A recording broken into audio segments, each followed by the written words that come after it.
Pada dalam perjanjian baru begitu tegas. Yesus juga menyampaikan bahwa ada nabi-nabi palsu, ada pengajar-pengajar palsu. Bahkan mereka yang menunjukkan tradisi agama yang begitu baik pun, Yesus katakan, kamu itu seperti kubur yang ternganga. Ya, di dalamnya busuk, tapi dilabur dengan yang putih, seperti kuburan. Begitu. Jadi, Yesus mengatakan bahwa kepalsuan itu, penyesatan itu justru berada di dalam diri orang-orang yang bertopeng dengan ajaran-ajaran yang kelihatannya itu sebuah tradisi agama yang sangat baik.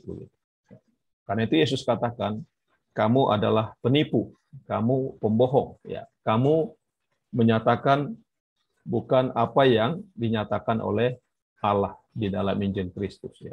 Yesus sampaikan itu. Jadi ini masih di abad yang pertama, ya.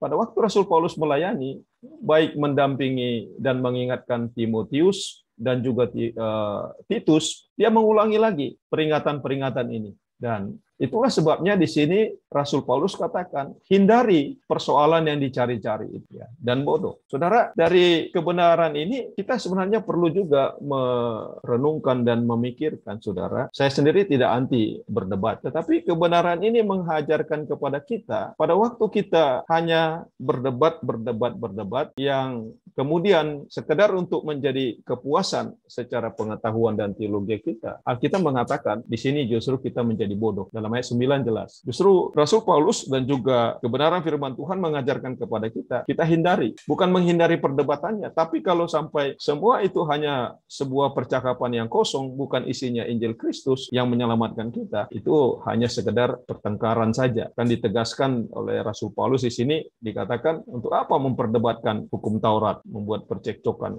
Semuanya sia-sia belaka. Nah, yang menarik, saudara, justru dalam peristiwa surat ini ditulis kepada Titus, dengan begitu banyaknya juga situasi penyesatan pada waktu itu, Rasul Paulus mengingatkan, bidat atau heresi itu lebih baik engkau jauhi, dikatakan. Mengapa dijauhi? Karena tadi percakapannya hanya percakapan kosong, dan seorang bidat, dia hanya mau menangnya sendiri. Ini Alkitab mengingatkan kita, saudara. Dia tidak akan pernah mau mengatakan dia kalah atau salah. Itu bidat. Dan selalu dia merasa yang benar. Bahkan isi yang kosong itu pun dianggap oleh dia kebenaran. Itulah bidat. Karena itu Rasul Paulus katakan di sini, jangan kau dekati, hendaklah engkau menjauhi. Supaya apa yang kita lakukan di dalam pelayanan kita ini, sungguh-sungguh dengan mengandalkan Roh Kudus menuntun kita makin memiliki kepekaan. Peka terhadap segala sesuatu yang mau merusak kebenaran Injil. Jadi ada saatnya memang kita harus menjawab di dalam perdebatan-perdebatan, tapi baiklah itu perdebatan bukan menjadi perdebatan yang kosong, tetapi menyatakan kebenaran Injil Kristus di dalam pengajaran atau juga di dalam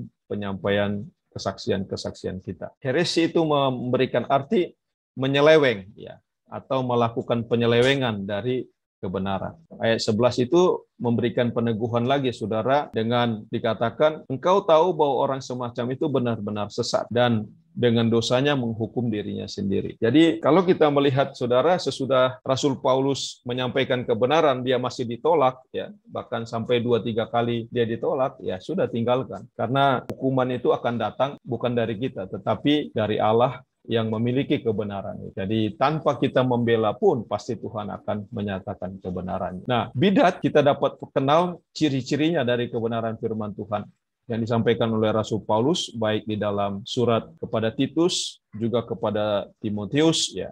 Kita dapat kenal ciri-ciri bagaimana bidat itu. Dan ini berlaku bukan hanya dahulu, saudara, bidat itu, penyesatan itu, tapi juga terus, ya. Sepanjang zaman, dia terus melakukan perlawanan. Baik itu perlawanan yang sifatnya frontal langsung terhadap Injil, maupun juga perlawanan-perlawanan dalam tanda petik yang soft atau yang sebenarnya tujuannya untuk melencengkan Injil, tapi dengan cara-cara yang sangat halus. Misalnya salah satu dengan menghalalkan segala cara. Apa saja yang dilakukan asal tujuannya baik, ya itu boleh begitu. Alkitab di dalam Injil Kristus jelas mengatakan dosa adalah dosa. Bukan soal boleh tidak boleh. Kalau itu tidak benar di hadapan Allah, itu adalah dosa.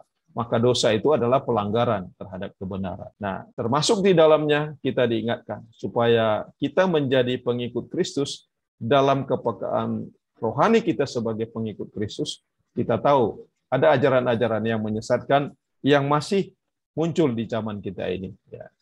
Kalau dulu kita dapat lihat di zamannya Rasul Paulus, mungkin serangan atau tantangan yang dilakukan itu frontal ya, berhadap-hadapan begitu. Tapi di zaman kita sekarang, wah, kita sudah tidak tahu berapa ribu banyaknya ya ajaran-ajaran yang bungkusnya menggunakan Injil, tapi di dalamnya ternyata bukan. Kita juga tidak dapat memahami kalau kita tidak belajar sungguh-sungguh bagaimana sebenarnya bidat-bidat itu menyelewengkan kebenaran Injil. Baik itu dari doktrin, dari ajaran, atau juga dari moral, etika, ya, semuanya. Nah, tapi yang paling penting bagi kita sekarang, kita harus hati-hati. Kuncinya, saudara, makin kita mengenal Yesus Kristus, kita akan makin dituntun oleh Roh Kudus untuk peka, dapat tahu dengan jelas, oh ini bukan dari Kristus, ini bukan dari Injil Kristus, tapi ini adalah ajaran bidat. Pasti Roh Kudus akan memberikan kepada kita, asalkan kita tetap hidup di dalam kebenaran Injil Kristus.